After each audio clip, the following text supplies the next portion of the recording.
عليهم غير المغضوب عليهم ولا الضالين آمين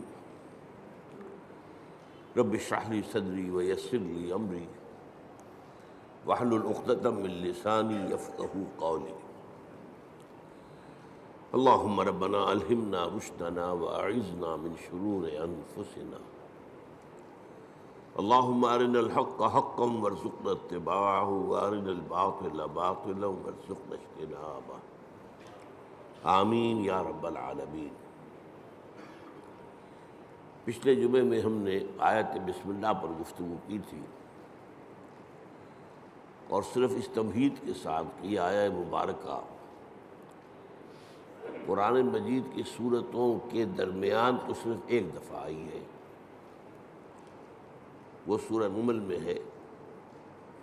حضرت سلیمان نے جو خط لکھا تھا ملکہ سبا کو، اس کا آغاز اس سے ہوا تھا اِنَّهُ مِن سُلَيْمَانَ وَإِنَّهُ بِسْمِ اللَّهِ الرَّحْمَٰنِ الرَّحِيمِ۔ باقی جو قرآن مجید کی 113 سورتوں کے شروع میں یا ان سے پہلے جو آیت درج ہے، اس کے بارے میں اختلاف ہے کہ آیا یہ ان سورتوں کا حصہ ہے یا نہیں۔ اکثر کی رائے یہ ہے کہ سورتوں کا حصہ نہیں ہے، بلکہ علامت کے طور پر کہ ایک سورت ختم ہو گئی دوسری شروع ہو رہی ہے، اور اسی لیے ان کا شمار بھی نہیں کیا جاتا۔ بعض اوقات بعض لوگوں کی رائے یہ ہے کہ ان کا شمار کیا جائے گا، جب آپ پورے قرآن کی آیات کا شمار کریں گے تو یہ 113 آیات بھی شمار ہوں گی، اور ایک رائے ہے کہ نہیں، انہیں نہیں گنا جائے گا۔ باقی اس میں اصل چیز اللہ کے 3 اسماء مبارکہ، اللہ، الرحمن، الرحیم، ان پر گفتگو ہو چکی ہے۔ اب ہم اللہ کے نام سے سورہ فاتحہ پر گفتگو اپنی شروع کر رہے ہیں۔ یہ بات سامنے آ چکی ہے کہ یہ 5ویں وحی ہے جو حضور پر ہوئی، اور پہلی مکمل صورت ہے جو آپ پر نازل ہوئی۔ اس سے پہلے متفرق آیات نازل ہوئی۔ سورہ علق کے شروع میں 5 آیتیں، سورہ قلم اس کے شروع میں 7 آیتیں، سورہ مزمل کے شروع میں 10 آیتیں، اور سورہ مدثر کے شروع میں 7 آیتیں، پھر یہ 7 آیتیں سورہ فاتحہ کی۔ اس سورہ مبارکہ کے بارے میں یہ سب کو معلوم ہے کہ یہ ہمارے نماز کا جزو لازم ہے، بلکہ نماز نام ہی اس کا ہے، گویا کہ اصل نماز یہی ہے۔ اس لیے کہ ایک حدیث میں، جس میں، اور حدیث قدسی ہے، حضرت ابو ہریرہ رضی اللہ تعالیٰ عنہ راوی ہے، مسلم شریف کے اندر روایت موجود ہے، اللہ تعالیٰ نے خود اس سورہ مبارکہ کا تجزیہ کرتے ہوئے فرمایا ہے، قسمت الصلاۃ بینی و بین عبدی نصفین، میں نے نماز کو اپنے اور اپنے بندے کے درمیان آدھا آدھا تقسیم کر لیا۔ اور پھر شرح کی حضور نے صلی اللہ علیہ وسلم کہ 3.5 آیتوں میں اللہ کی حمد و ثنا ہے اور اللہ کی بندگی کا اقرار ہے، یہ تو اللہ کا حصہ ہو گیا۔ باقی 3.5 آیتوں میں اللہ سے استدعا ہے، دعا ہے، یہ گویا بندے کا حصہ ہوا۔ تو اس حوالے سے یہ چیز تو بالکل طے ہے کہ یہ 7 آیتوں پر مشتمل ہے۔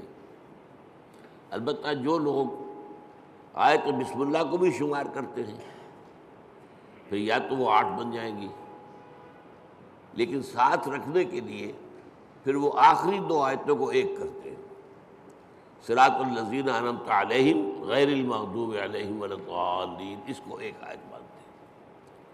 اس لیے آپ نے دیکھا ہوگا قرآن مجید میں وہاں پھر وہ آیت کا گول نشان نہیں ہے، بلکہ وہ 5 کا حصہ لکھا ہوا ہے، یعنی گویا کہ یہاں کچھ اختلاف ہے۔ آج ہمیں اس کی پہلی آیت کے بارے میں بات کرنی ہے۔ الحمدللہ رب العالمین۔ سب سے پہلے ہمیں سمجھنا حمد کسے کہتے ہیں۔ حمد کا ترجمہ عام طور پر کیا جاتا تعریف، کل تعریف ہے اللہ کے لیے، یا تمام تعریف اللہ کے لیے۔ لیکن یہ ترجمہ اس اعتبار سے غلط ہے کہ تعریف کا لفظ بھی عربی کا ہے اور اس کے خاص معنی ہے۔ تعریف کے معنی ہوتا ہے کسی چیز کی پہچان کروانا، معرفت کروانا۔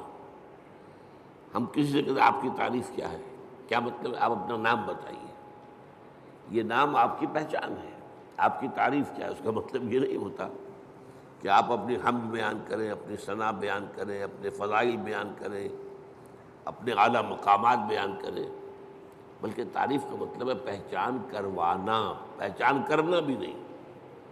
پہچان کرنے کے لیے تعارف کا لفظ آئے گا، تفاعل۔ جیسے تعلیم کے معنی کسی کو علم دینا اور تعلم کے معنی خود علم حاصل کرنا۔ تو تعریف اصل میں مناسب ترجمہ نہیں ہے، لیکن کیا کریں، اور اردو میں مستعمل یہی ہو گیا۔ دوسرا لفظ اس کے لیے جو بہت صحیح ہے وہ ثنا ہے، کل ثنا اللہ کے لیے۔ ثنا کے معنی کیا ہے؟ یہ تثنیہ آپ کہتے ہیں دو، ثنا کے معنی لپیٹنے کے لیے۔ کسی میں جو ہم نے خوبی دیکھی وہی ہم نے اس کے سامنے بیان کی، گویا کہ اس کی خوبی کو اس کی طرف لوٹا رہے ہیں، یہ ثنا ہے۔ کل ثنا اللہ کے لیے ہے، تو جو بھی خوبیاں ہیں جس کی کہ اس اعتبار سے اس کی طرف اس کو لوٹایا جائے تو یہ ثنا ہو جائے۔ اب تیسری بات سمجھیے، تعریف اور ثنا بھی اس کا اصل مفہوم نہیں ہے۔ اس کا بنیادی مفہوم شکر ہے، کل شکر اللہ کے لیے۔ آپ دیکھیں گے کہ حضور سے بھی اور قرآن میں بھی جو مقام شکر کا آتا ہے وہاں پر لفظ حمد آتا ہے۔ آپ کو بھوک لگی ہوئی تھی، نہ قحط بھی تھی، کھانا کھایا، توانائی ایک جسم میں محسوس ہوئی، آپ نے کیا دعا پڑھی؟ الحمدللہ الذی اطعمنی وسقانی وجعلنی من المسلمین۔ اب یہ مقام شکر ہے کہ اسی طریقے سے آپ کو اگر اجابت ہو جائے صبح ٹھیک تو طبیعت جو ہے ہلکی ہو جاتی ہے، قبض ہو تو طبیعت بھاری رہتی ہے۔ لہذا اجابت سے فارغ ہو کر کیا دعا ہے؟ الحمدللہ الذی اذھب عنی الاذی وعافانی۔ اس اللہ کا شکر ہے جس نے مجھ سے اذیت بخش ہے کو دور کر دیا، اذیت، اور مجھے عافیت بخشی۔ یہ آپ نے حکما کا قول سنا ہوگا کہ قبض جو ہے وہ 100 امراض کی بنیاد بن جاتا ہے۔ تو گویا کہ یہ جو فضلات ہیں ہمارے جسم سے ان کا نکل جانا، یہ ہمارے لیے ایک بڑی رحمت ہے، اس پر اللہ کا شکر ادا کیا جائے۔ تو جہاں کہیں بھی مقام آئے گا کہ شکر کا لفظ آئے، اب آپ کی آنکھ کھلی صبح،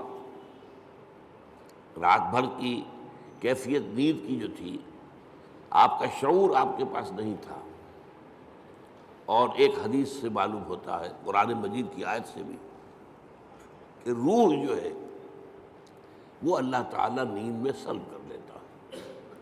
جان رہتی ہے لیکن روح نکال لیتا ہے۔ اللہ یتوفی الانفس حین موتہا، لیکن یہ کہ موت میں بھی نفس آتا ہے، والذی لم تمت فی منامہا، اور جس کی موت کا وقت نہیں آتا اس کی نیند میں وہ اللہ تعالیٰ روح کو سلب کرتا ہے، پھر لوٹاتا ہے۔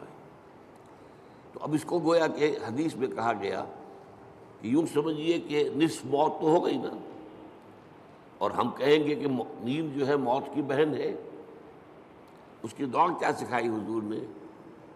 الحمدللہ الذی احیانی بعدما اماتنی والیہ النشور۔ اس اللہ کا شکر ہے جس نے مجھے از سر نو زندگی دی، اس کے بعد کہ مجھ پر موت طاری کر دی تھی، موت کی بہن تو مجھ پر طاری ہو گئی تھی، نیم مردہ تو میں ہو چکا تھا کہ میرا شعور جو ہے وہ نہیں تھا میرے ساتھ. وہاں بھی لفظ حمد ہے، الحمدللہ الذی احیانی بعد ما اماتنی والیہ النشور. آپ سوچ رہے ہوں گے کہ ہمارے معمولات میں بدقسمتی سے یہ چیزیں شامل نہیں رہی. یہ ذکر کی بہت عمدہ شکل ہے، جسے کہتے ہیں کہ حضور نے قرآن میں آیا الذین یذکرون اللہ قیاما وقعودا وعلی جنوبہم، وہ لوگ جو اللہ کو یاد کرتے ہیں کھڑے ہوئے، بیٹھے ہوئے، لیٹے ہوئے، ہر حال میں. تو کیا مطلب کوئی اور کام نہیں کرتے ہیں؟ نہیں، کام کے ساتھ دعا ہے. آپ کی آنکھ کھلی، الحمدللہ الذی احیانی بعد ما اماتنی والیہ النشور. کھانا کھایا، الحمدللہ الذی اطعمنی وسقانی وجعلنی من المسلمین. اجابت ہوئی، الحمدللہ الذی اذھب عنی الاذی وعافانی. یہ جو مصنون دعائیں ہیں، ان سے جیسے کہ ہم کہتے ہیں کہ ایک تیر سے دو شکار، دو نسبتیں قائم ہوتی ہیں. ایک اللہ سے نسبت قائم ہو گئی، ہم نے اس کا حمد کی، ہم نے اس کا شکر ادا کیا، تعلق قائم ہوا. ایک رسول کے ساتھ نسبت ہو گئی کہ مسنون دعا ہے، ہم اس شکر کے ادا کرنے میں اپنے الفاظ نہیں استعمال کر رہے، بلکہ وہ کر رہے ہیں کہ جو نبی اکرم صلی اللہ علیہ وسلم کرتے تھے. تو دونوں نسبتیں اللہ کا ذکر، اس میں وقت تو کوئی نہیں لگا. بہرحال شکر جو ہے در حقیقت وہ اس حمد کا نیوکلیس ہے. البتہ شکر، اور عام معنی میں اب لفظ استعمال کر رہا ہوں میں تعریف، اس پہ جو ایک باریک سا فرق ہے وہ کیا ہے. شکر کیا جاتا ہے اس چیز پر جس کا آپ کو فائدہ ہوا ہو، جس سے آپ کو کچھ حاصل ہوا ہو، جس سے آپ کی کوئی ضرورت پوری ہوئی ہو، جس سے آپ کی کوئی تکلیف رفع ہوئی ہو، جس سے آپ کی کوئی حاجت پوری ہوئی ہو. شکر اس پر ہو. اور تعریف کوئی حسن ہے، کمال ہے، خوبی ہے، چاہے آپ کو تو کوئی فائدہ نہیں ہوا. پھول کیا خوبصورت پھول ہے، تعریف کی ہے آپ نے، لیکن یہ کہ آپ کو اس سے کوئی مادی فائدہ تو نہیں ہوا. ہر شے، جس شے میں بھی کوئی جمال ہے، کوئی کمال ہے، اس کی تعریف کی جائے، خواہ آپ کو اس سے کوئی فائدہ نہ پہنچا ہو. یہ تعریف ہے. البتہ یہ جو باریک سا فرق میں نے بیان کیا ہے، اس کو بھی نوٹ کر لیجئے کہ یہ بھی ہمارے شعور کے محدود ہونے کی وجہ سے ہے، ورنہ اس سے بھی ہمیں فائدہ ہوتا ہے. ایک خوبصورت پھول دیکھ کر اس کی خوبصورتی، اس کی خوشبو، اس سے آپ کی روح کو ایک باریدگی حاصل ہوتی ہے. اسی لیے میں نے لفظ استعمال کیا، مادی فائدہ نہیں ہوتا، آپ کی روح کو ایک باریدگی، آپ کی طبیعت میں ایک انشراح، آپ کی طبیعت میں ایک کیفیت پیدا ہوتی ہے. ہائی اسکول کے زمانے میں جو ہمارا کورس تھا انگلش پوئٹری کا، تو پہلی نظم تھی ڈیفوڈلز. بہت سے حضرات نے پڑھی ہوگی. وہ نظم کیا تھی کہ شاعر ایک روز سیر پر نکلا ہوا ہے، ایک پہاڑی کو عبور کر کے وہ جب اس کی چوٹی پر پہنچتا ہے تو اب دوسری طرف نگاہ گئی، وادی ہے، اور وادی بھری ہوئی ہے ڈیفوڈل کے پودوں سے اور اس کے پھولوں سے، اور پھول لہرا رہے ہیں ہوا کے اندر، ناچ رہے ہیں ہوا میں. یہ منظر جو ہے، اب اس سے اسے کوئی فائدہ تو نہیں پہنچا، کوئی مادی فائدہ نہیں پہنچا، لیکن شاعر اصل میں کہتے ہی اسے جس کا شعور زیادہ زندہ ہو. شاعر کہاں سے بنا ہے؟ شعور سے. شاعر زیادہ حساس ہوتا ہے. وہی چیز جو آپ نے بھی دیکھی، شاعر نے بھی دیکھی، اس نے اس کا ایک زیادہ گہرا اثر دیا. تو وہ شاعر کہتا ہے، ورڈزورتھ نام کا شاعر ہے یہ، I gazed and gazed but little thought what wealth the scene to me has brought. میں دیکھتا رہا دیکھتا رہا دیکھتا رہا، لیکن مجھے یہ خیال نہیں آیا کہ یہ سین، یہ نظارہ جو میں نے دیکھا ہے، اس سے مجھے کیا دولت ملی ہے.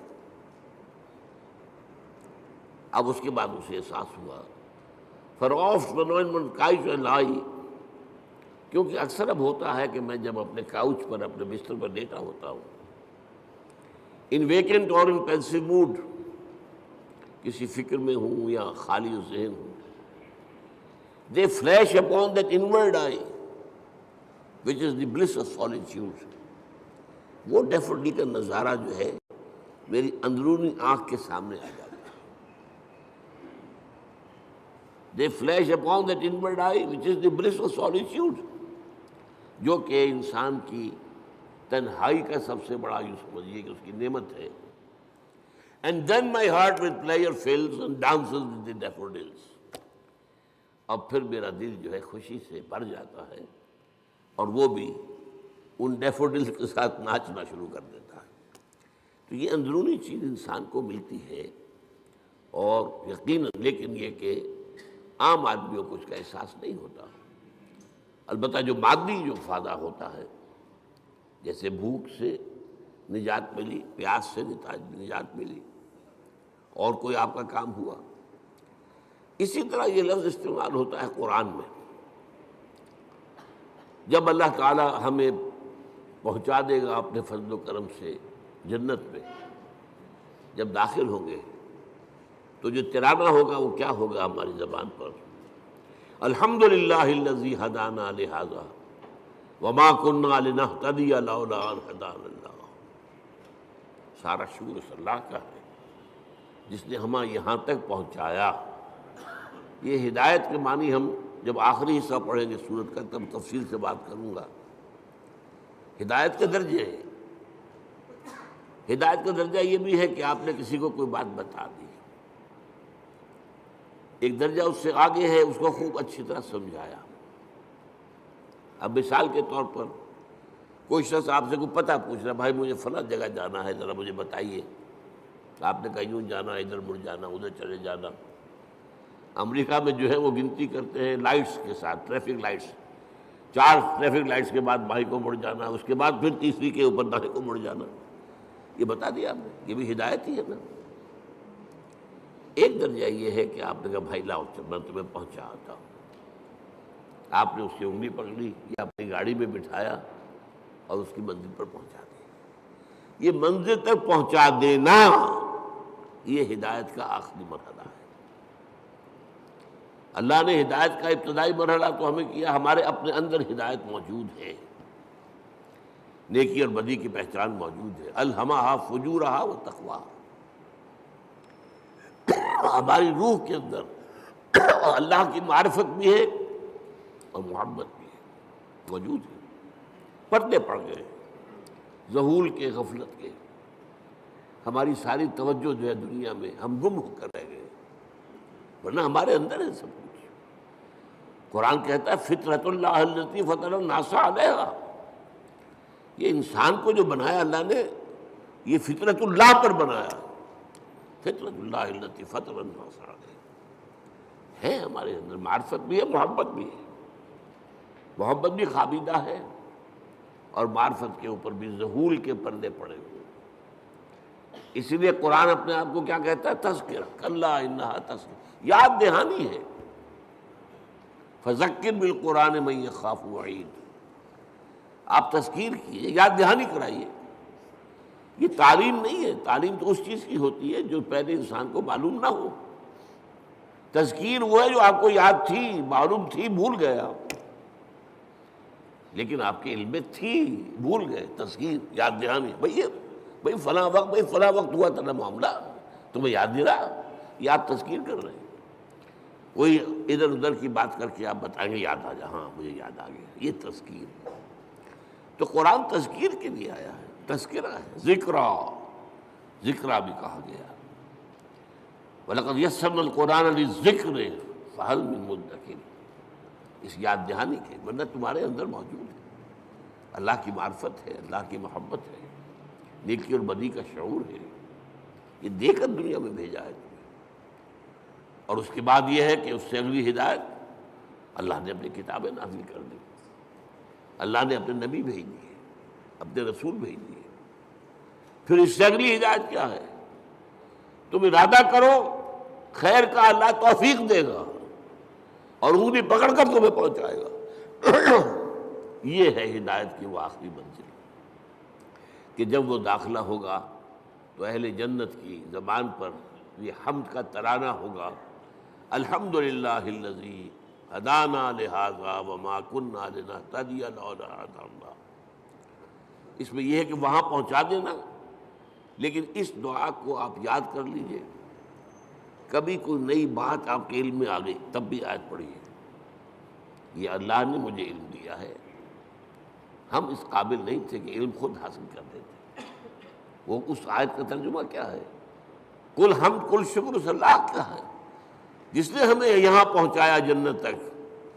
ہم پہنچنے والے نہیں تھے، ہم اپنے بل پر، اپنی سمجھ سے، اپنی کوشش سے پہنچنے والے نہیں تھے۔ وما کنا لنہتدی لولا ان ہدانا اللہ۔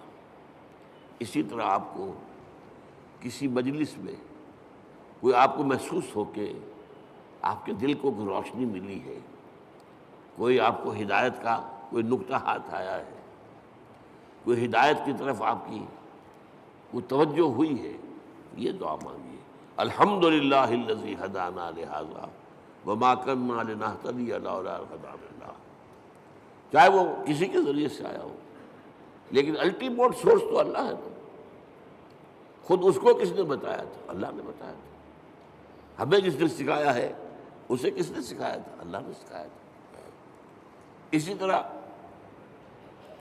الحمدللہ الذی صدقنا وعدہ واورثنا الارض نتبوأ من الجنۃ حیث نشاء۔ ایک جگہ یہ ترانہ آیا ہے، جنت والے ترانہ جو ہے کل حمد کل شکر اس اللہ کا ہے جس نے ہم سے اپنا وعدہ سچا کر دکھایا۔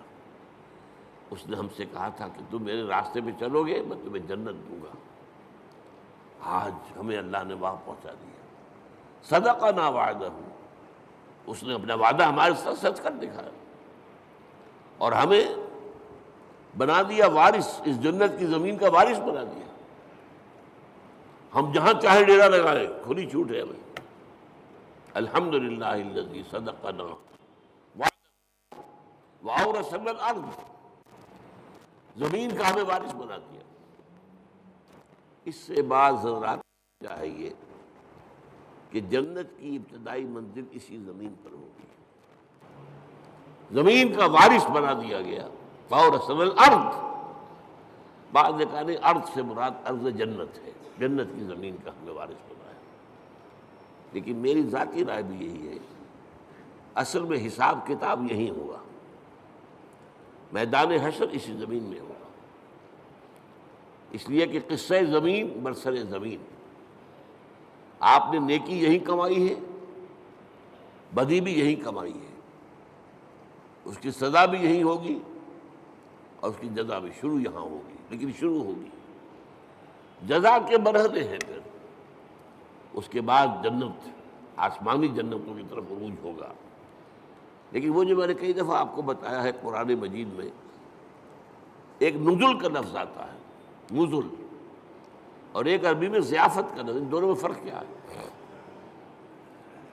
نزیل کہتے ہیں کسی مہمان کو جب کہ وہ فوراً آیا آپ کے ہاں، نظرا، اترا، کوئی اونٹ سے اترا آپ کے دروازے پر، نزیل ہے، گھوڑے سے اترا آپ کے دروازے پر، نزیل ہے، کسی خچر پر تھا، گدھے پر تھا، اترا، نزیل ہے۔ آج آپ کار سے اترتے ہیں، نزیل ہے، نظرہ تو ہے۔ آتے ہی آپ کیا کرتے ہیں؟ موسم کے لحاظ سے کوئی ٹھنڈا یا گرم، فوری طور پر ٹھنڈا یا گرم جو ہے اس کی تواضع کی جائے گی، پھر ضیافت ہوگی، پھر اہتمام ہوگا، پھر جو ہے آپ اہتمام کے ساتھ کھانا تیار کریں گے، وہ ضیافت ہے۔ یہ جو قرآن مجید میں یہ نقطہ جو ہے بعض لوگوں کو بہت پریشان کرتا ہے، ذرا لطیف مزاج رکھنے والے لوگوں کو، کہ کیا جنت کے اندر اللہ تعالیٰ حوریں ہوں گی، غلمان ہوں گے، شہد ہوگا، دودھ ہوگا، پھل ہوں گے، یہ مادی چیزیں جو ہیں ان کی کیا قدر و قیمت ہے؟ کیا یہی کچھ ملنا ہے؟ اس کا جواب یہی ہے، یہ نزل ہے، ابتدائی جو ہے مہمان نوازی اس سے ہوگی۔ اور کیوں ہونی ہے؟ ایک بندہ مومن اپنے راستے پر اگر وہ چلتا ہے ایمان اور اسلام پر، تو اس دنیا میں نعمتوں میں سے اکثر آلات میں محروم رہتا ہے۔ حلال کے ذریعے سے کہاں آپ پھل لائیں گے، کہاں اپنے بچوں کو پھل کھلائیں گے؟ آپ کو تنگی ترشی کے ساتھ جو ہے آپ نے اپنے نفس کے اوپر بھی قابو رکھا ہے، آپ نے کوئی جنسی جو ہے بے رحمی اختیار نہیں کی ہے۔ یہ جن خواہشات کو جو اللہ نے ہمارے اندر رکھی ہوئی ہیں ان کو کنٹرول کیا، روکا ہے۔ نہى النفس عن الہوى، خواہشات سے اپنے نفس کو روکے رکھا۔ تو میں کہتا ہوں اس کا منطقی جگہ یہی ہونی چاہیے کہ ان خواہشات کی بھرپور تسکین کا سامان کر دیا جائے جن سے تم نے ہمارے راستے پر چلنے کی وجہ سے اپنے آپ کو محروم رکھا۔ لیکن یہ نزل ہوگا، آخری جنت کی جو نعمتیں ہیں جو اور آگے درجے کھلیں گے، پھر چڑھنا ہوگا، صعود ہوگا۔ اس صعود کے بارے میں تو فرمایا ما لا عین رأت ولا اذن سمعت وما خطر علی قلب بشر۔ وہ جو اوپر کی جنتیں ہیں ان کی نعمتوں کے بارے میں حضور کے الفاظ ہیں، وہ تو وہ ہے جو نہ کسی آنکھ نے دیکھی، نہ کسی کان نے سنی، نہ کسی کے دل میں ان کا احساس اور ادراک وارد ہوا۔ وہ یہاں بیٹھ کر تو ہم اندازہ کر ہی نہیں سکتے۔ یہ تو ہم اندازہ کر سکتے ہیں نا کہ وہاں انگور ہیں، وہاں کھجوریں ہیں، وہاں جو بھی ہیں پھل ہیں، رمان ہیں، انار ہیں، وہاں دودھ ہے، وہاں شہد ہے، وہاں ہر چیز موجود ہے، یہ تو ٹھیک ہے۔ اگرچہ ان کے ذائقے جو ہوں گے وہ یہاں کے ذائقے کے مقابلے میں، چنانچہ 30 سے جو رکوع ہے سورہ بقرہ اس میں کہا گیا اتوبہ متشابہہ، وہ ملتی جلتی چیزیں ہوں گی۔ یہ بھی انار ہے، یہ انار، لیکن جنت کا وہ انار کچھ اور ہی ہوگا، یعنی اس کا ذائقہ آپ کے اس وقت تصور نہیں کر سکتے۔ اس انگور کا ذائقہ کچھ اور ہی ہوگا۔ آپ شہد جو ہے دنیا کا کتنا کھا لیں گے، تھوڑا سا دے گا دل بھر جائے گا۔ وہ شہد ایسا نہیں ہوگا۔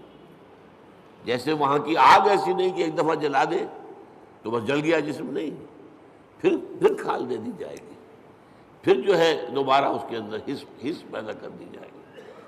اس لیے کہ حس جو ہے وہ سینسٹیونیس جو ہے وہ تو اسی میں کھال میں ہے۔ کھال جلنے کے بعد آپ کا گوشت جل رہا ہوگا تو آپ پتہ بھی نہیں چلے گا کیا ہو رہا ہے، اس لیے کہ اس میں سینسیشن ہے ہی نہیں۔ تو بہرحال جنت کی نعمتوں کو میں آپ سے عرض کر رہا تھا کہ یہ یہیں پر میدان حشر ہے۔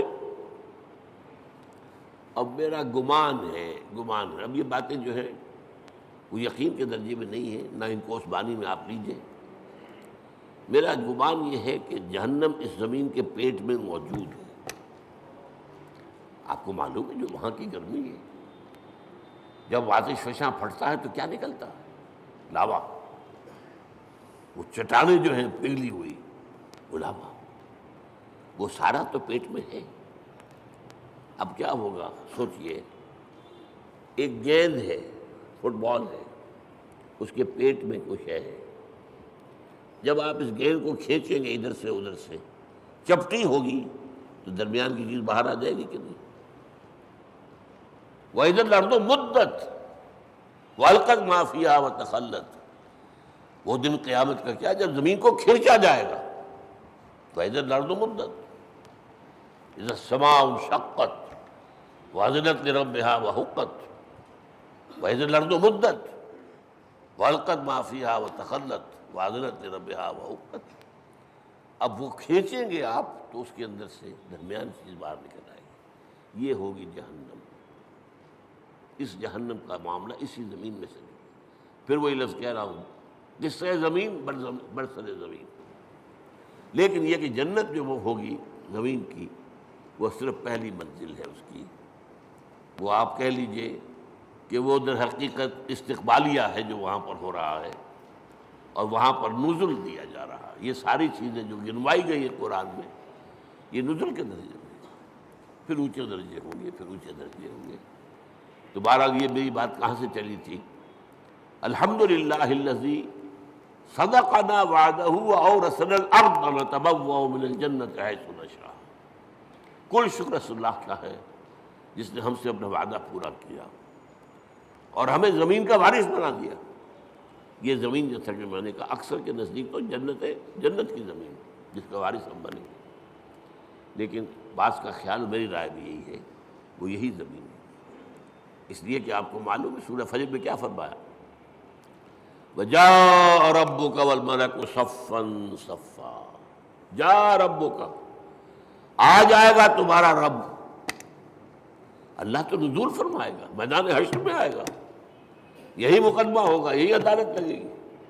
جا ربک والملک صفا صفا، تمہارا رب بھی آ جائے گا اور پھر فرشتے ہوں گے صفے باندھے ہوئے، قطار اندر قطار. یہ نزول ہوگا. وَيَحْمِلُ عَرْشَ رَبِّكَ فَوْقَهُمْ يَوْمَئِذٍ ثَمَانِيَةٌ. وہ جب اللہ تعالیٰ اپنے اس عرش سے اتر کے اس زمین تک آئے گا، اب وہ کیا کیفیت ہوگی، آپ اس کے لیے کچھ نقشہ ذہن میں، کوئی مادی کوئی وجود اللہ کا نہ سمجھیے، لیکن کوئی کیفیت ہے جس کا نام، جس کو ان الفاظ سے تعبیر کیا گیا ہے. اب الفاظ ہے تو کسی درجے میں مناسبت ہوگی، وہ حقیقت تو اس وقت کھلے گی. جیسا کہ میں نے کہا جنت کی نعمت ہوگی، حقیقت اس وقت کھلے گی. ما لا عین رأت ولا اذن سمعت وما خطر علی قلب بشر. اور قرآن میں جو آتا ہے لہم ما یشاؤون فیہا ولدینا مزید، اہل جنت کے لیے وہ تو سب کچھ ہوگا ہی جو وہ چاہیں گے، ہمارے پاس اور بھی بہت کچھ ہے جس کا تصور ہی نہیں ہوگا. میں نے اس کا ایک واقعہ یاد آ گیا مجھے، اب کئی دفعہ بیان کیا میں نے. میرے ایک دوست ہیں ڈاکٹر یقین صاحب جو باہر امراض چشم ہیں، انہوں نے مجھے سنایا وہ جا رہے تھے لندن. اب ان کے بچے جو ہے کوئی کہہ رہا تھا میرے لیے یہ لائیے، میرے لیے یہ لائیے، میرے لیے یہ لائیے. ایک چھوٹی سی بچی تھی، انہوں نے کہا ابا میرے لیے پینسل لے کے آئیے.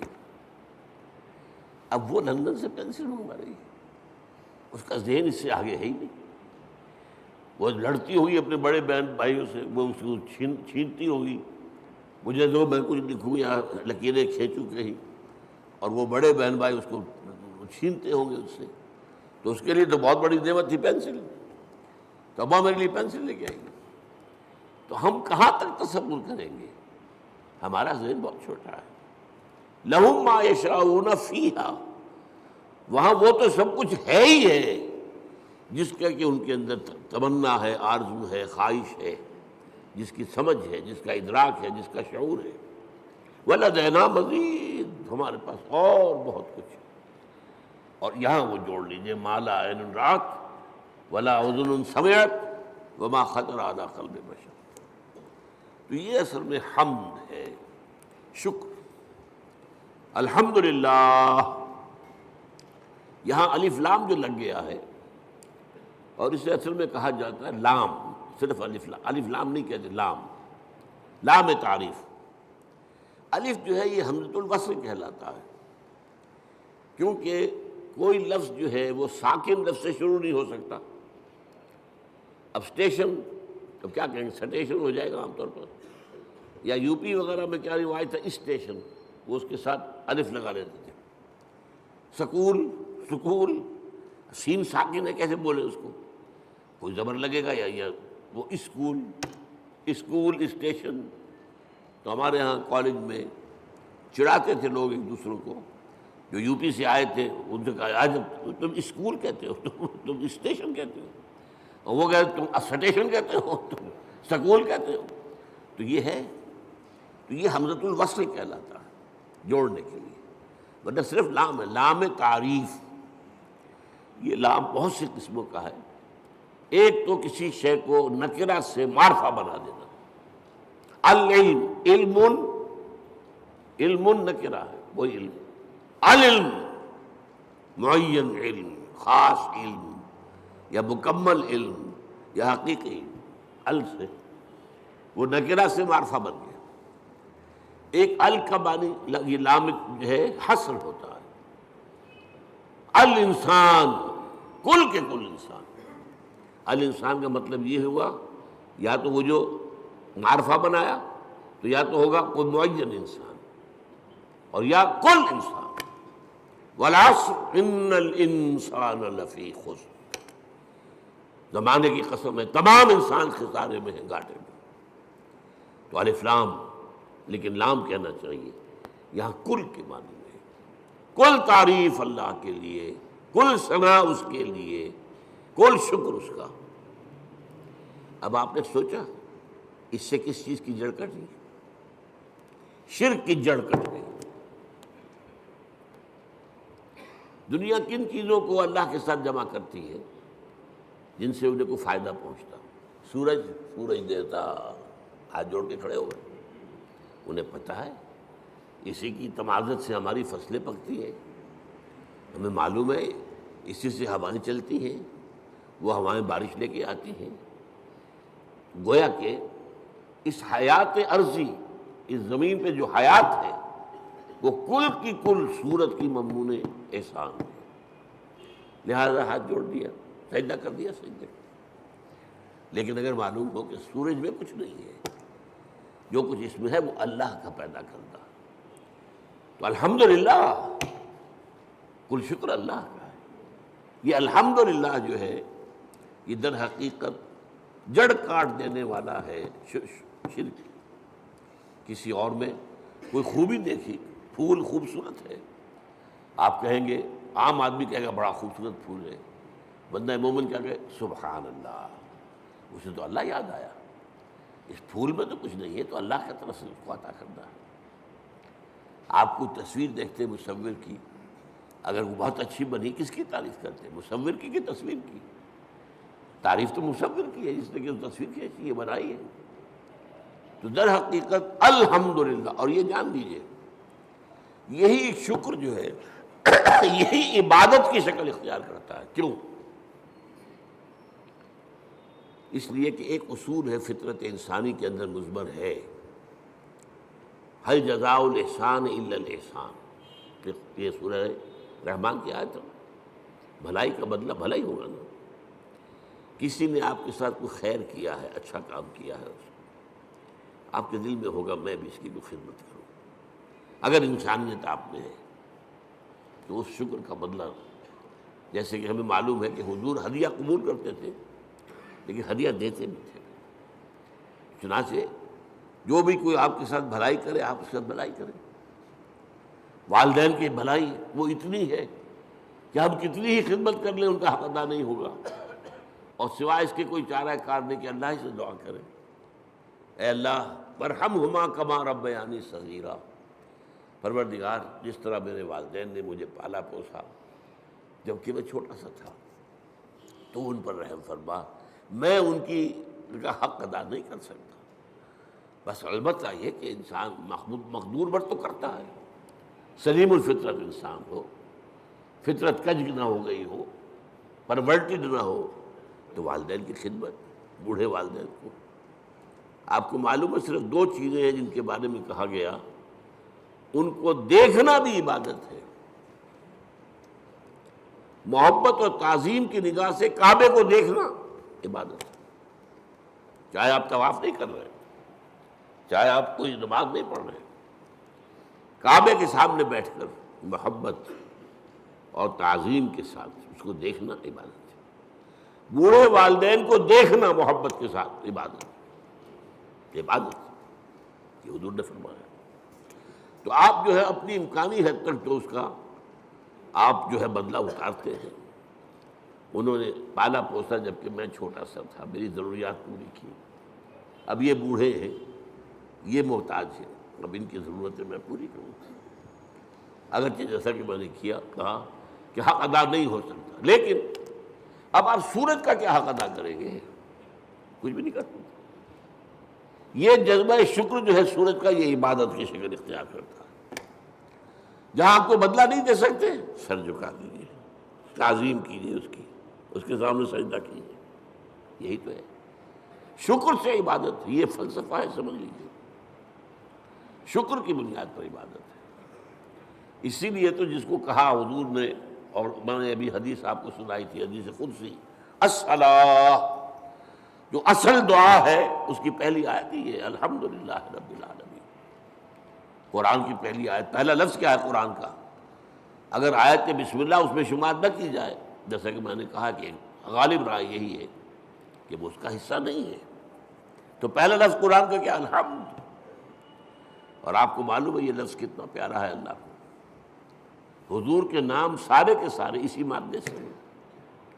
محمد حمد سے ہے، احمد حمد سے ہے، محمود حامد حمد سے ہے. اور اس امت کا نام پتہ ہے کیا ہے؟ حمادون، اللہ کی بہت حمد کرنے والے. حماد یہ مبالغے کا صیغہ ہو گیا، اللہ کی بہت حمد کرنے والے. اور ایک خاص بات یاد آئی ہے، حضور کی ایک حدیث ہے بڑی عجیب. قیامت کے دن وہ میدان حشر جس کا میں نے نقشہ آپ کے سامنے کچھ کھینچا ہے، ایک تو یہ کہ وہاں حضور کو ملے گا کیا مقام؟ مقاماً محمودا، وہی لفظ حمد. اور سب سے بڑی بات یہ، حضور نے فرمایا لواء الحمد بیدی، حمد کا جھنڈا میرے ہاتھ میں ہوگا. اور اس دن میں اللہ کی وہ حمد کروں گا جو آج نہیں کر سکتا. اس نقطے کو سمجھنا ضرورت ہے، غور کرنا ہوگا. ہر شے کی حمد اس کے ادراک اور شعور کے مطابق نہیں ہوگی. کسی نے آپ کے ہاتھ پر ہیرا رکھا، آپ نے سمجھا شیشے کا ٹکڑا ہے، تو کیا شکر کریں گے آپ؟ اگر معلوم ہو یہ ہیرا ہے تو شکر جو ہے اس کے متناسب شکر آپ کے قلب میں پیدا ہوگا. معرفت جو اس وقت ہوگی وہ آج نہیں ہے. پردے اٹھ چکے ہوں گے. آج چاہے اب بھی حضور کی معرفت ظاہر بات ہے کہ تمام انسانوں میں مخلوقات میں سے بڑھ کر ہے، لیکن یہ کہ وہاں جب بے پردہ ہوگا معاملہ تو فرمایا کہ وہ جو حمد میں اس میں بیان کروں گا وہ آج نہیں کر سکتا. تو یہ الحمدللہ، اللہ پر ہم گفتگو کر چکے ہیں. کل حمد کل شکر اللہ کے لیے، لہذا تعریف اسی کے لیے ہوگی، ثنا اسی کی ہوگی، شکر اسی کا ہوگا، عبادت اسی کی ہوگی. الحمدللہ رب العالمین. رب، اب رب کسے کہتے ہیں؟ رب کے معنی ہے مالک، اور کسی چیز کو پروان چڑھانے والا. اس کا خاص تعلق ہے، جو مالک ہوگا کھیتی کا وہ اسے پروان چڑھائے گا، بڑھائے گا. رب المال، سرمایہ والا، وہ سرمایہ کو بڑھانے کی فکر کرے گا. مضاربت ہو رہی ہے، ایک شخص کا سرمایہ ایک محنت کر رہا ہے، یہ رب المال کہلاتا ہے. رب المال، رب الدار، گھر کا مالک، تمام جہانوں کا رب. اب یہ تمام جہان کون سے ہیں؟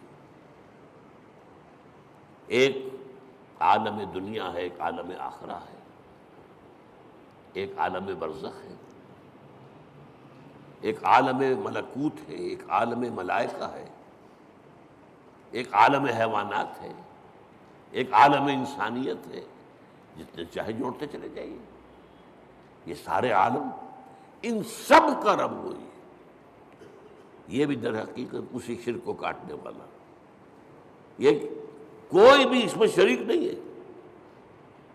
وہ ہے تمام جہانوں کا رب، تمام جہانوں کا مالک، تمام جہانوں کا مختار مطلق، تمام جہانوں کو پروان چڑھانے والا وہی. الحمدللہ رب العالمین.